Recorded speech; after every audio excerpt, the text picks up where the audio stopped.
अच्छा, आपने जो भी पेपर का मैंने आपको बता दिया कि पेज पकड़े और फोल्ड करें।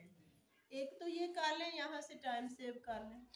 दूसरा, पेपर शुरू होने से पहले बेटा आपको वो दे देंगी आपकी आंसर शीट्स। आपने उसमें ध्यान से अपना रोल नंबर, नाम, सारा कुछ फिलअप करना है और अपने रोल नंबर के बबल्स भी फिल कर लेना है। समझ आ रही बात की? अब आपको दिया होता है कि ग्रुप 1 या 2 और सुबह या शाम। उसमें आपने ग्रुप 1 को, अगर सुबह है तो ग्रुप 1 को टिक करेंगी, शाम है तो ग्रुप 2 को टिक करेंगे। अगर कोई मिस्टेक अल्लाह ना करे हो जाती है, उस पर घबराना नहीं। बाकी आपने अपने रोल नंबर जो है वो इंग्लिश में भी लिखने, उर्दू में। अब बच्चा जो है वो इंग्लिश में लिखना आ रहा होता है, उर्दू में 1,20,300 कुछ वो, तो एक रोल नंबर कोई सारे पेपर्स में लिखना ना, उसे याद कर। फिर आपको वो आंसर शीट्स देते हैं, क्योंकि आपने 8th तक पेपर इस तरह से नहीं दिए। आपको अटेंडेंस शीट मिलती है, अटेंडेंस शीट मिलेगी, उस पे आपके रोल नंबर प्रिंट किए होते हैं। आपकी जो आंसर शीट होती है उसके कॉर्नर पे ना, यहाँ पे रेड कलर से या ब्लू से आंसर शीट का नंबर लिखा होता है। आपने अपनी अटेंडेंस लगानी है, इंग्लिश में भी और उर्दू में भी, और जो आंसर शीट का नंबर है वो अपनी अटेंडेंस के सामने लिखना कि आप अपना वहां पे पेपर का जो है वो लिख दें या रोल नंबर लिख दें। रोल नंबर आपका पहले से प्रिंटेड होगा, जहां रोल नंबर होगा उसके साथ वाले कॉलम में साइन करोगी अपनी अटेंडेंस के, और आगे दिया हुआ होगा कि यहाँ पे आंसर शीट का नंबर लिखें, वो आंसर शीट का नंबर लिख लें।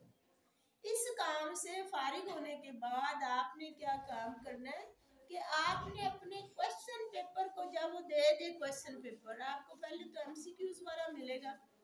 जब एमसीक्यूज का टाइम आपको हो जाएगा फिर आपको इंशाल्लाह देगा। आपने एमसीक्यूज वाले पेपर को पकड़ना है, उसे पढ़ना शुरू करना है। जहां पर आपके पास ये हो कि मुझे ये नहीं आ रहा, ठीक है, उसको आपने बॉल पेन नहीं यूज करनी है, आपने कार्बन पेंसिल इस्तेमाल करनी है।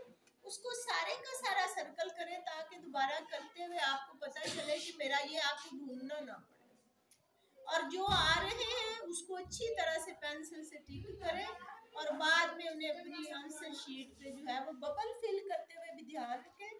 किसी के पास मार्कर है?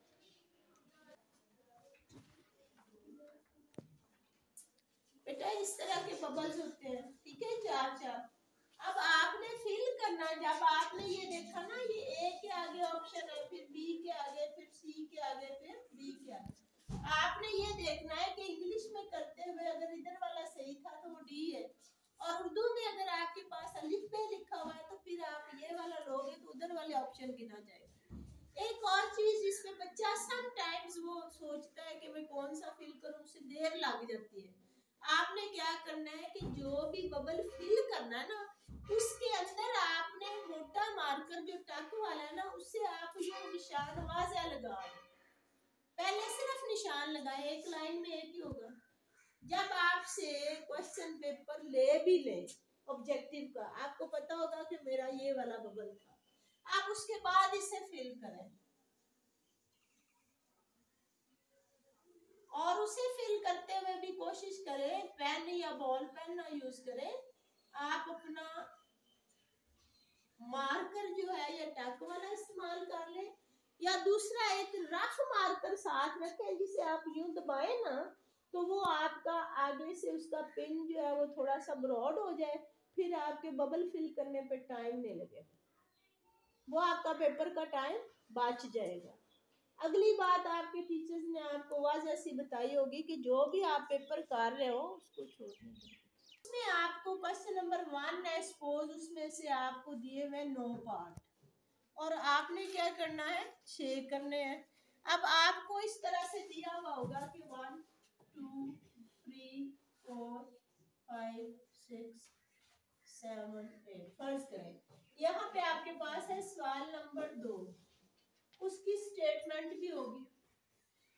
अगर आधा टाइम नहीं, चौथा हिस्सा नहीं, तो लाजमी 10-15 मिनट बच्चा जो है वो सवाल लिखने पे लगा।